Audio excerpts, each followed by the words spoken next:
The massive alien warship Ascendant Pride moved silently through the darkness of space like a predator hunting for prey. Its hull gleamed with a cold metallic shine, covered in weapons that had destroyed countless worlds. Inside the ship, Captain Veltar sat in his command chair, his forearms resting on the controls, while his large yellow eyes scanned the star maps displayed before him. For over 3,000 years, the Zephyrian hegemony had been the most feared empire in this part of the galaxy. They were tall insect-like creatures with hard shells covering their bodies and sharp mandibles that clicked when they spoke. Their way of life was simple: find weaker civilizations, crush them completely, and add their worlds to the ever-growing hegemony empire. Today felt like any other hunting day. The ship's powerful sensors swept through space, looking for signs of intelligent life. When they found primitive species, the routine was always the same: show up with overwhelming force, demand immediate surrender, and if the aliens refused, wipe them out without mercy. It had worked perfectly for thousands of years across hundreds of star systems. "Captain," called out Sub-Commander Hixtel from his station near the front of the bridge. His voice carried the usual excitement that came before a new conquest. "We're detecting an unknown vessel, approximately 50,000 kilometers ahead. It appears to be alone and possibly damaged." Veltar's mandibles clicked together rapidly, a sign of pleasure among his species. He leaned forward in his chair, studying the readings that appeared on his personal screen. The unknown ship was much smaller than their mighty warship, maybe 1/10 the size. Its energy signature was weak, suggesting either severe damage or primitive technology. "Excellent," Veltar hissed, his voice carrying across the bridge. "Another gift from the cosmos. What can you tell me about this vessel?" The tactical officer, a younger Zephyrian named Kixivor, manipulated his controls with practiced efficiency. Data flowed across multiple screens as the ship's advanced scanners examined every detail of the mysterious craft ahead. "The vessel appears to be constructed from basic metal alloys," Kixivor reported. "Its design is angular and crude, unlike our smooth, efficient hull shapes. I'm detecting what looks like battle damage along several sections, holes in the armor, scorched plating, possibly from energy weapons. The ship is barely maintaining power to its basic systems." Veltar stood up from his command chair, his full 8-foot height making him tower over his crew. His forearms gestured toward the main view screen as it displayed a magnified image of the strange ship. To Zephyrian eyes, it looked primitive and ugly, with harsh angles and rough construction that seemed almost barbaric compared to their advanced technology. "Perfect," he said with satisfaction. "Another weak species that stumbled into space before they were ready. They probably fought some pathetic civil war, and this is all that remains of their civilization." This was exactly the kind of situation the hegemony loved to find. Damaged ships meant desperate crews, and desperate crews meant easy conquests. There would be no need for lengthy battles or complex strategies, just a simple show of force followed by immediate surrender. "Shall I prepare the standard assimilation protocols, Captain?" asked Sub-Commander Hixtel, already reaching for the communication controls. Veltar nodded slowly, savoring the moment before another victory. "Yes, but first, let's hail them directly. I want to see the fear in their eyes when they realize what they're facing.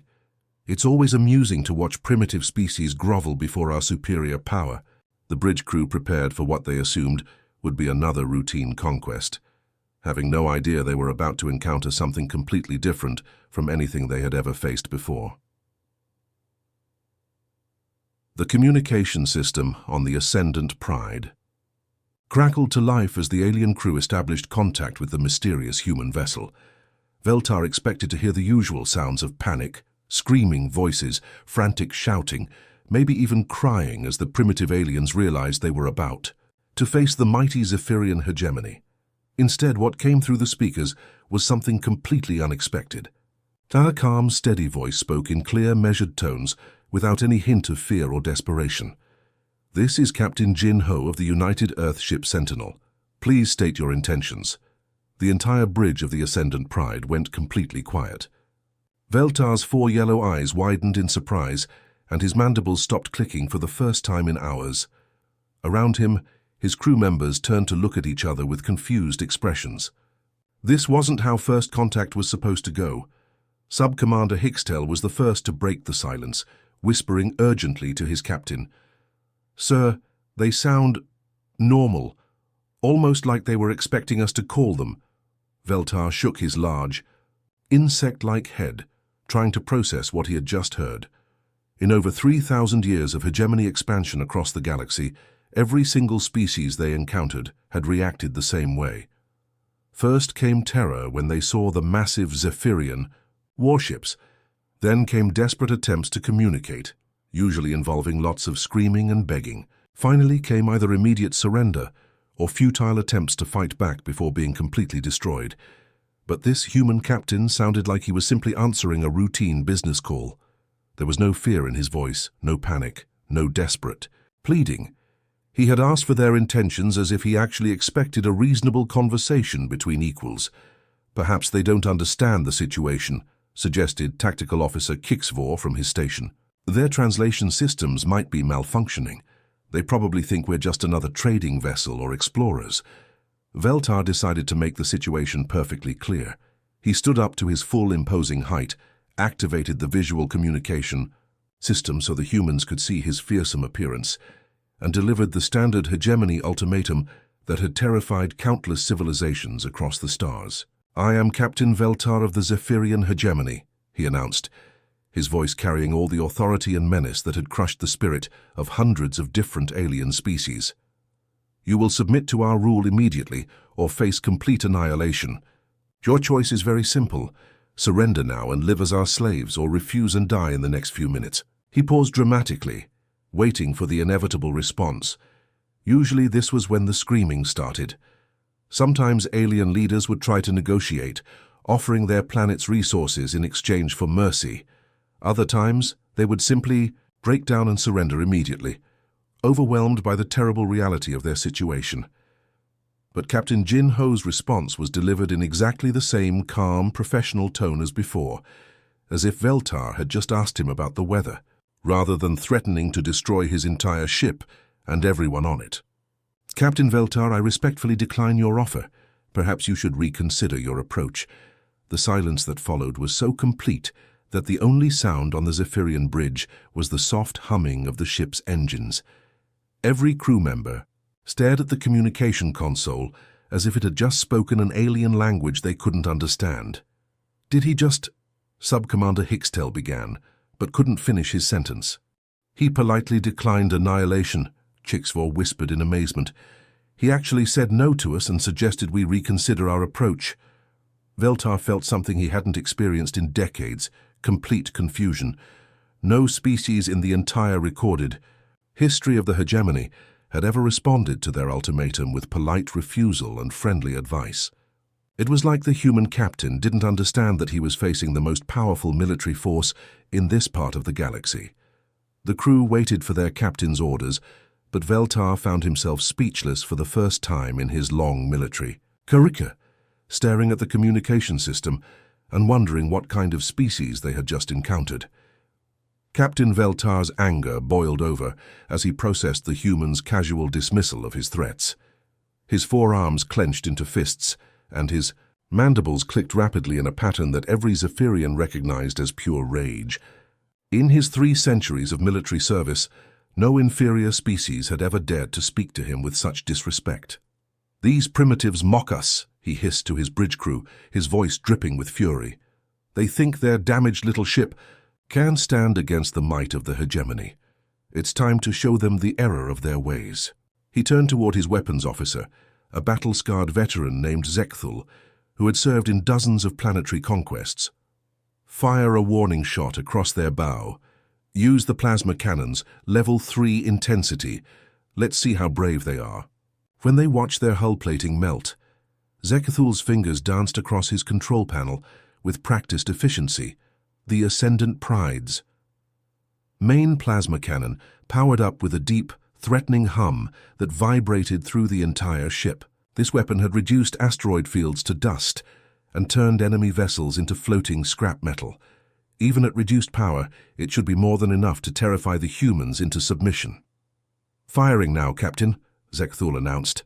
A brilliant beam of superheated plasma erupted from the Zephyrian warship, crossing the space between the two vessels in seconds.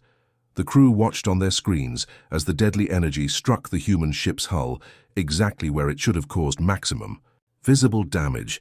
But instead of the expected explosion of melting metal and venting atmosphere, something impossible happened. The plasma beam simply vanished the moment it touched the human vessel's surface. There was no impact, no explosion, no damage at all. It was as if the deadly energy had been absorbed by an invisible barrier that shouldn't have existed. What just happened? Veltar demanded, staring at his view screen in disbelief. Tactical Officer Kixvor frantically worked his controls, running multiple scans of the human ship. His voice shook with confusion as he reported his findings. Captain, our plasma beam registered a direct hit, but there's no damage to their vessel. It's as if they have some kind of energy absorption system, but our sensors show no defensive technology that could possibly handle that level of power. Impossible, breathed Sub-Commander Hixtel. Their ship looks primitive. They shouldn't have shields that advanced. Even our most powerful vessels would have taken damage from that shot. Before anyone on the Zephyrian bridge could process what had just happened, the human ship responded in a way that sent shockwaves through every crew member present. A single projectile launched from what appeared to be a simple metal tube on the Sentinel's hull. There was no energy signature, no plasma discharge, no exotic technology. Just a piece of metal accelerated to incredible speed. The projectile moved so fast that the Zephyrian sensors barely tracked it before impact. When it struck the Ascendant, Pride's forward armor, the results were devastating. The supposedly impenetrable defensive plating that had withstood attacks from entire enemy fleets was pierced as easily as if it were made of thin paper.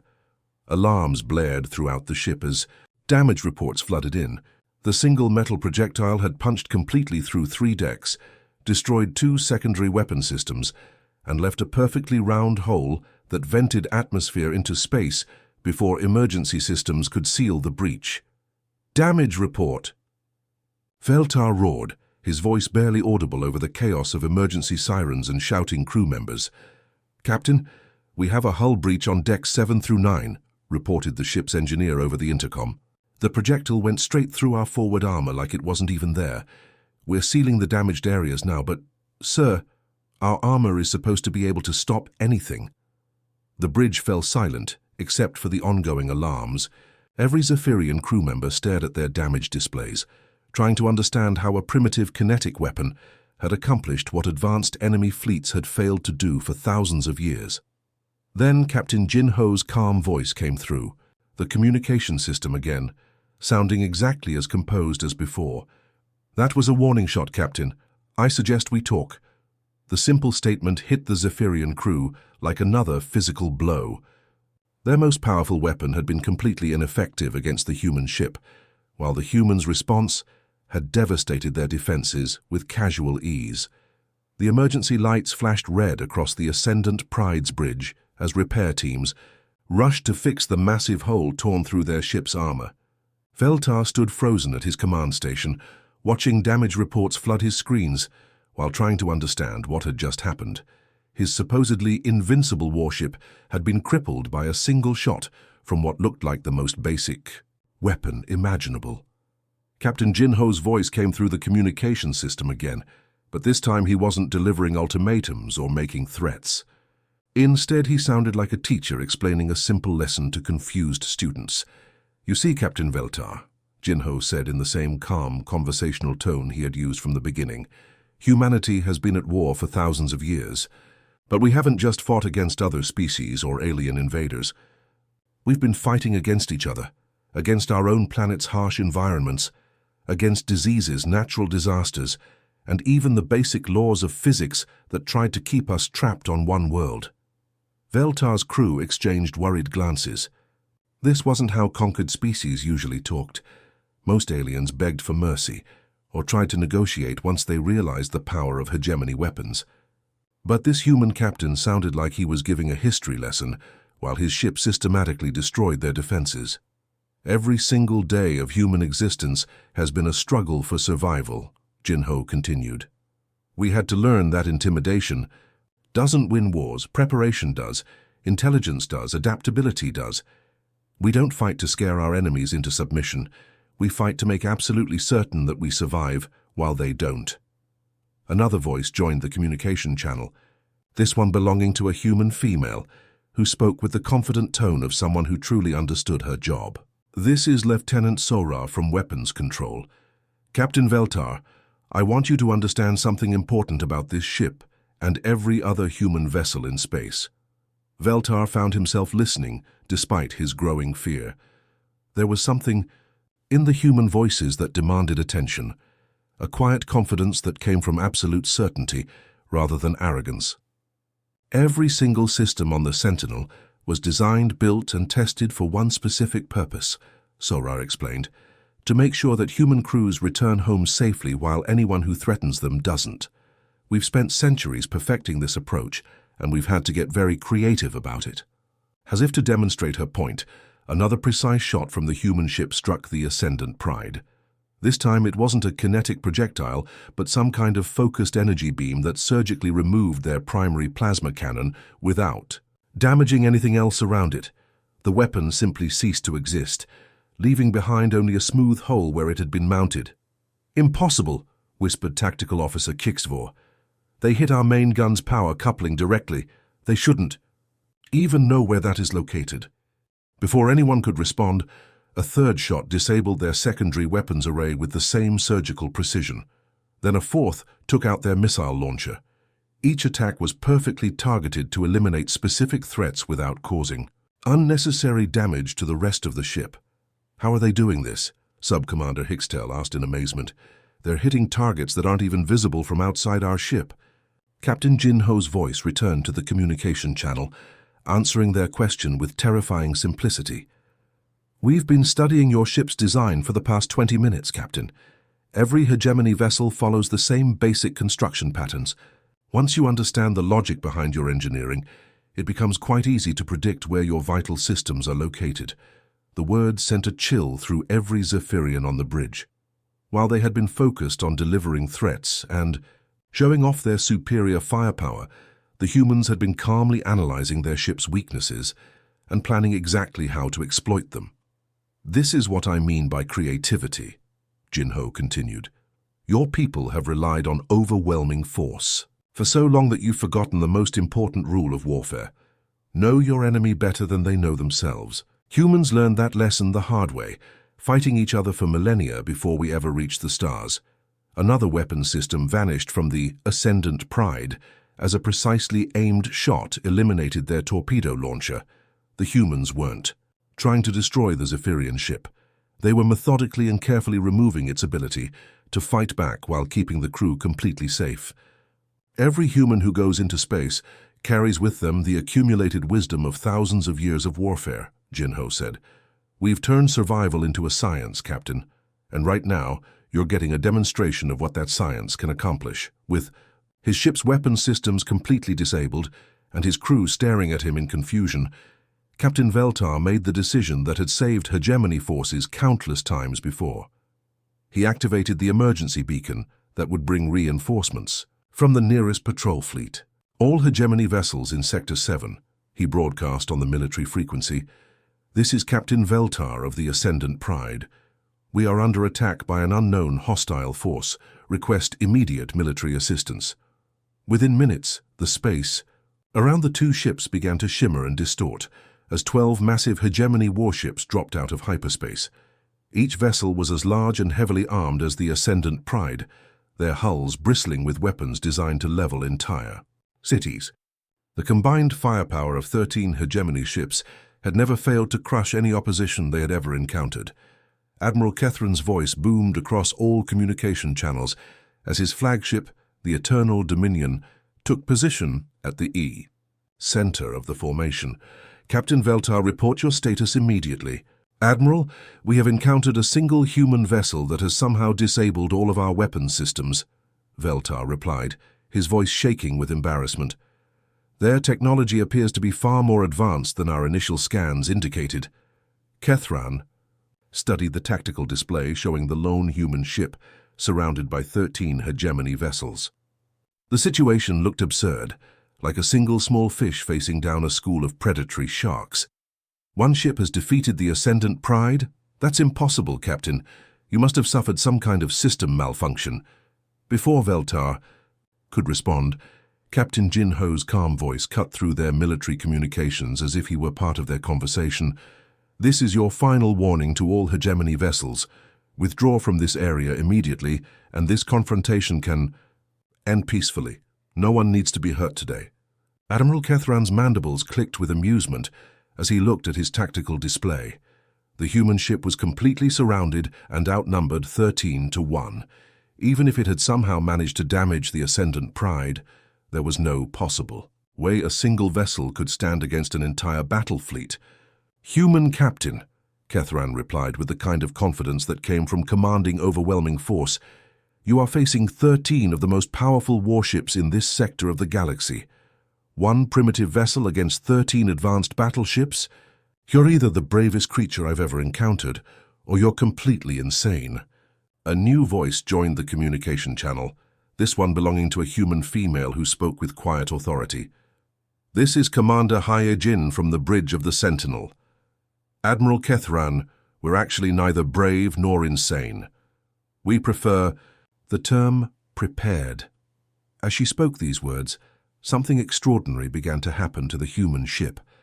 The hull sections that had appeared to be battle damage from some ancient conflict started to move and shift.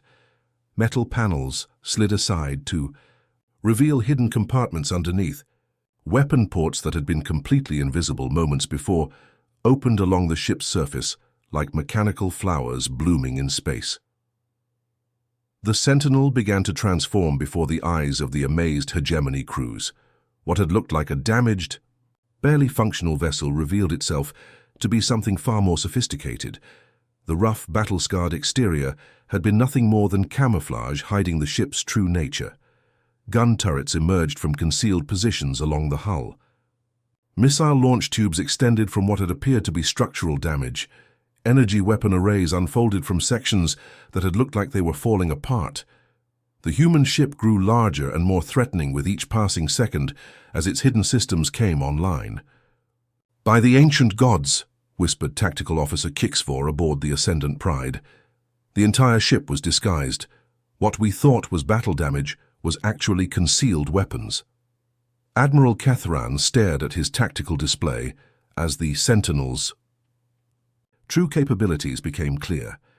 The readings showed weapon systems that registered as far more advanced than anything in the hegemony arsenal. This wasn't a damaged refugee vessel. It was a warship that had been deliberately hiding its strength. Captain Jin Ho's voice returned to the communication channel, and now there was a note of quiet amusement in his tone. 13 ships, Admiral. This should be quite educational for both of our species. The space around the human vessel began to hum with energy as its newly revealed weapons powered up, each system targeting a different hegemony ship. The hunters had become the hunted, and they were only just beginning to understand what they had stumbled into. What happened next would be remembered in hegemony military records as the shortest and most one-sided battle in their 3,000-year history of conquest. The engagement lasted exactly 7 minutes and 12 seconds, but those 7 minutes changed everything. The Zephyrians thought they knew about warfare. Admiral Kethran gave the order to attack, confident that 13 heavily armed warships could overwhelm any single opponent through sheer firepower. All vessels, open fire. Concentrate your plasma cannons on that human ship and turn it into space dust. The hegemony fleet unleashed a devastating barrage that should have vaporized anything in its path. Hundreds of plasma beams and energy torpedoes streaked toward the Sentinel from every direction. But instead of the expected explosion, something incredible happened. The human ship released what looked like tiny metallic spheres from ports along its hull. These small objects drifted into space and then suddenly activated, creating invisible fields that bent and twisted the very fabric of space around them. The gravity mines, as the humans called them, turned the hegemony's own formation against itself. Ships that had been firing at the Sentinel found their shots redirected by the artificial gravity wells. Plasma beams meant for the human vessel curved through space and struck other hegemony ships instead. Three of Admiral Kethran's vessels collided with each other as the gravity fields pulled them off course, their hulls crumpling like paper, as they crashed together at high speed. "What kind of weapon is this?" Kethran demanded, watching his tactical display show his own ships destroying each other while the human vessel remained untouched. But the gravity mines were only the beginning. From sections of the Sentinel that had appeared to be battle damage, clouds of what looked like metallic dust began to spread through space. These nanite swarms moved with purpose, flowing toward the hegemony ships like liquid metal seeking prey. Captain Veltar watched in horror as the microscopic machines reached the hull of a nearby warship. Within seconds, the supposedly impenetrable armor began to dissolve. The nanites ate through metal plating, energy conduits, and structural supports with terrifying efficiency, leaving behind perfectly smooth holes that exposed the ship's interior to the vacuum of space. "They're using self-guided molecular destroyers," reported Subcommander Hixtel, his voice filled with disbelief. "The particles are programmed to break down specific materials. They're eating our ships alive." Meanwhile, any weapons fire that managed to get close to the Sentinel was met by a defensive system, unlike anything the hegemony had ever encountered. Point defense turrets moved with impossible speed and accuracy, creating an impenetrable barrier of destruction around the human ship. Every missile, every plasma bolt, every energy beam was intercepted and destroyed before it could reach its target. From inside the Sentinel, Lieutenant Minsu's calm voice could be heard over the communication channel as he provided status reports to his captain. "Fusion core running at 60% capacity, Captain. All systems operating within normal parameters. Shall I increase power output?" Captain Jinho's response revealed something that chilled every surviving hegemony crew member to their core. "No need, Minsu. We're testing our tactical doctrines today, not our maximum capacity. This is a learning exercise." As the battle continued, Captain Veltar began to notice something that filled him with absolute terror. Each hegemony ship was being defeated by completely different methods. The Eternal Dominion was torn apart by gravity mines. The Swift Retribution was dissolved by nanite clouds. The Iron Fang was crippled by precisely targeted energy beams that surgically removed its weapons systems. "They're not trying to destroy us as quickly as possible," Veltar realized with growing horror. "They're testing different weapons on different targets. Each ship is being used to evaluate a different human tactical approach. The humans weren't fighting a desperate battle for survival. They were conducting an experiment, using 13 hegemony warships as test subjects to evaluate the effectiveness of various human military technologies and strategies." "They're not fighting us," Veltar whispered to his remaining crew members, as they watched another hegemony vessel fall to yet another previously unknown human weapon system. "They're studying us. To them, this isn't a battle. It's a laboratory." The realization hit him like a physical blow. Humanity wasn't just more advanced than the hegemony had assumed. They were so far ahead that they could afford to use actual combat as a testing ground for new ideas, treating enemy warships like practice targets in a training exercise. The space around the battlefield was littered with the wreckage of what had once been the hegemony's most powerful battle fleet. Of the 13 mighty warships that had arrived to crush a single human vessel, only 5 remained capable of movement.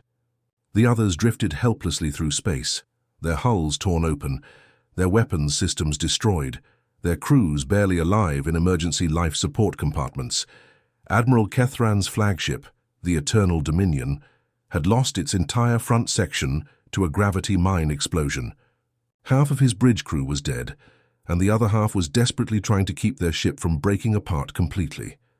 The Admiral himself sat in his command chair, staring at the tactical display that showed the complete destruction of his fleet by a single enemy vessel. As the surviving hegemony ships began their slow retreat, nursing critical damage and counting their dead, Captain Jinho's voice came across all communication frequencies.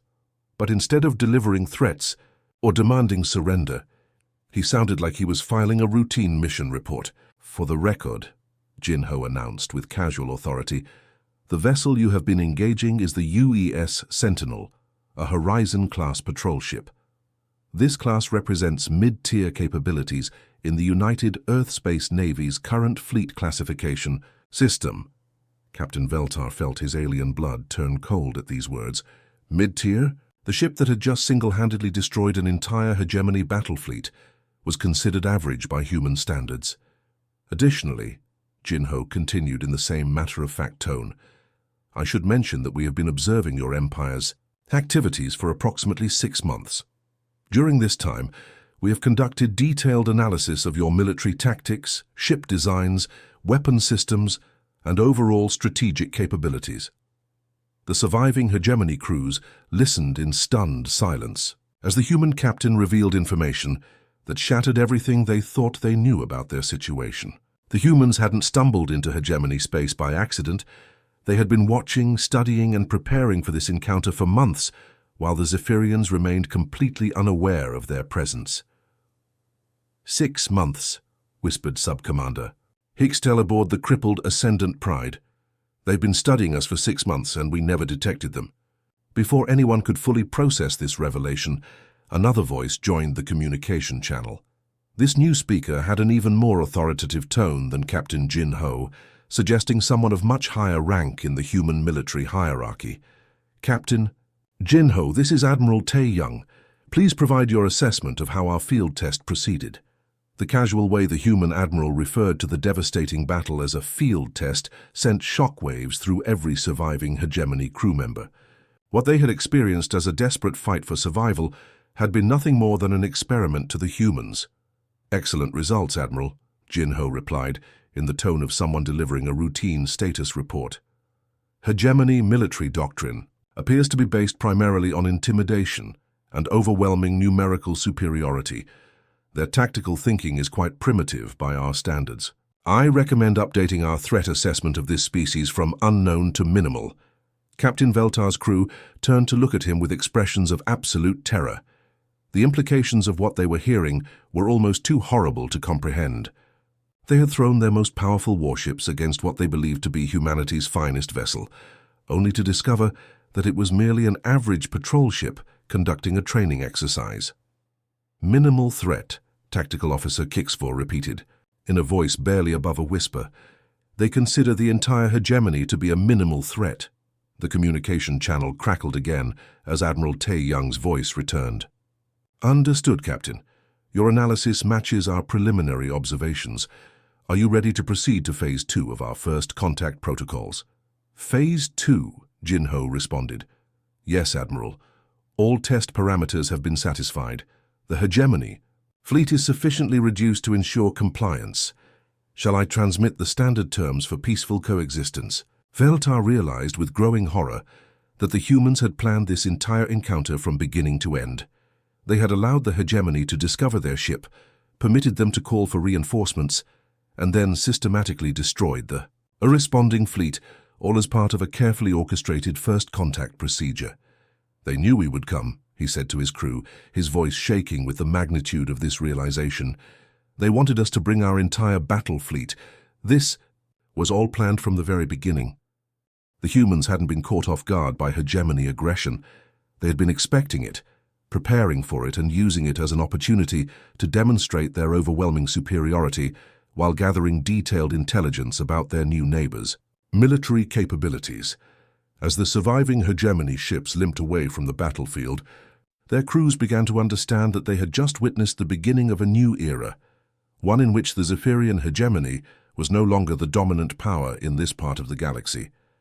Captain Veltar sat in the emergency command center of his heavily damaged ship, surrounded by sparking control panels and the groans of twisted metal. The main bridge had been destroyed during the battle, and half of his crew was either dead or in the medical bay. With trembling hands, he activated the long-range communication system to send what might be the most important message in hegemony history. This is Captain Veltar of the Ascendant Pride, transmitting emergency priority message to Hegemony High Command, he began, his voice shaking as he tried to find words for what he had witnessed. We have encountered a species that represents an existential threat to our empire. Immediate strategic reassessment is required. He paused, looking around at his decimated bridge crew.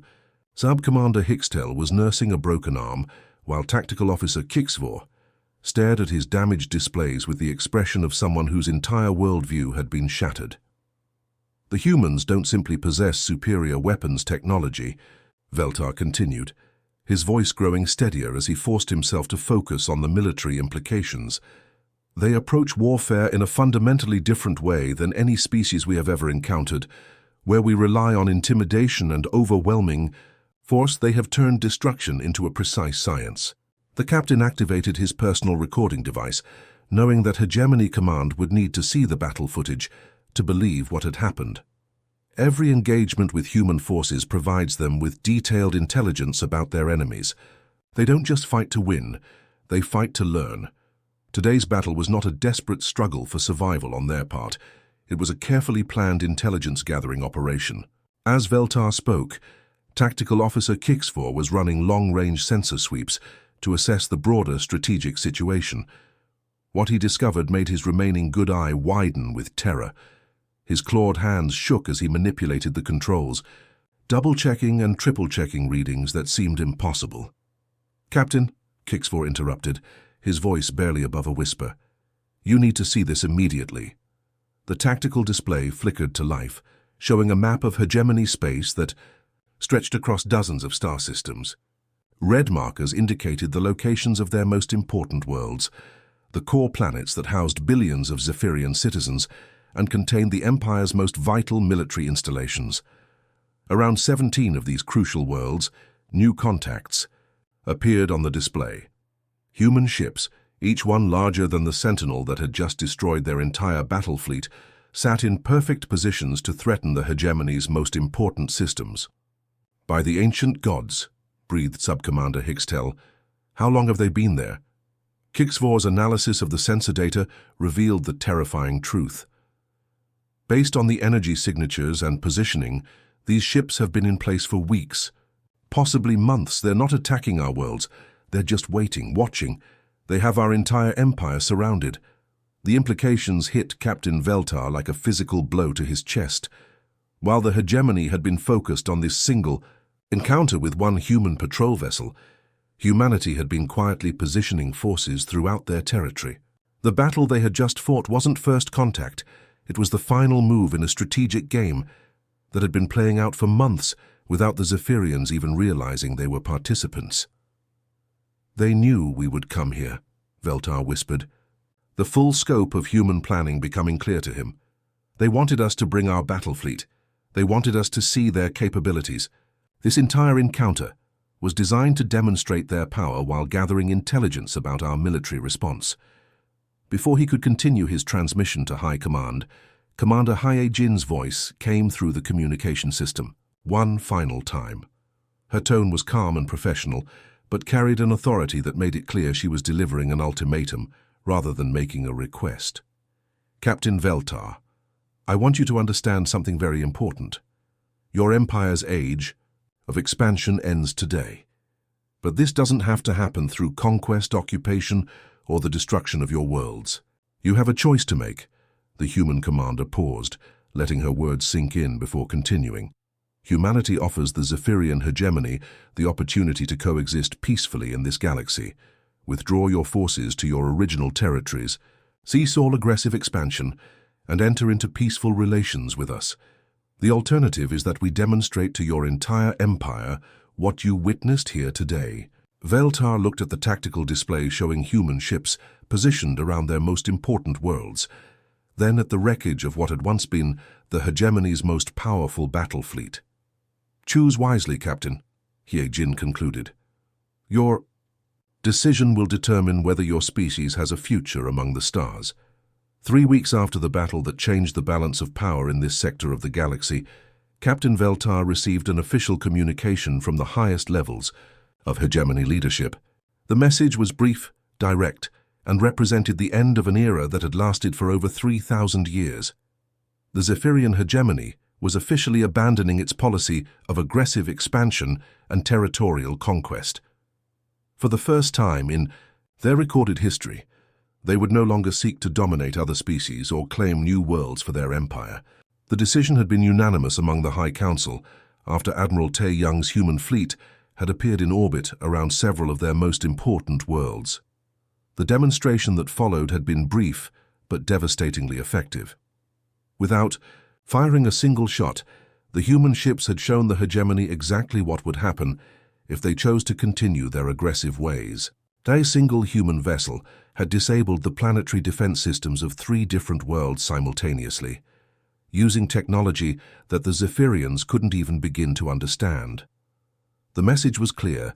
Humanity possessed both the military capability and the strategic positioning to end Zephyrian civilization whenever they chose to do so. The only thing preventing this outcome was human restraint and their apparent preference for peaceful coexistence over conquest. Meanwhile, on the bridge of the UES Sentinel, Captain Jin Ho stood looking out at a sight that would have been impossible to imagine just a few weeks earlier. Through the large viewports, he could see the lights of New Sol Station, humanity's first permanent space installation in this region of the galaxy. The station was a marvel of human engineering, built with incredible speed by automated construction ships that had arrived shortly after the battle. It served as a diplomatic center, trading post and military base all in one, representing humanity's commitment to establishing a lasting presence among the stars. Lieutenant Sora approached with her daily report, a tablet in her hands displaying information that showed just how dramatically the political landscape had changed. "Captain, I have updates on the territorial situation throughout the former hegemony space." Jin Ho turned from the viewport to listen to her briefing, noting the calm efficiency that had become characteristic of human operations in this sector. 17 worlds that were previously under hegemony control have formally requested human protection and alliance, Sora reported. These include 3 major industrial centers and 2 important agricultural worlds. The local population seemed genuinely relieved to be free from Zephyrian rule.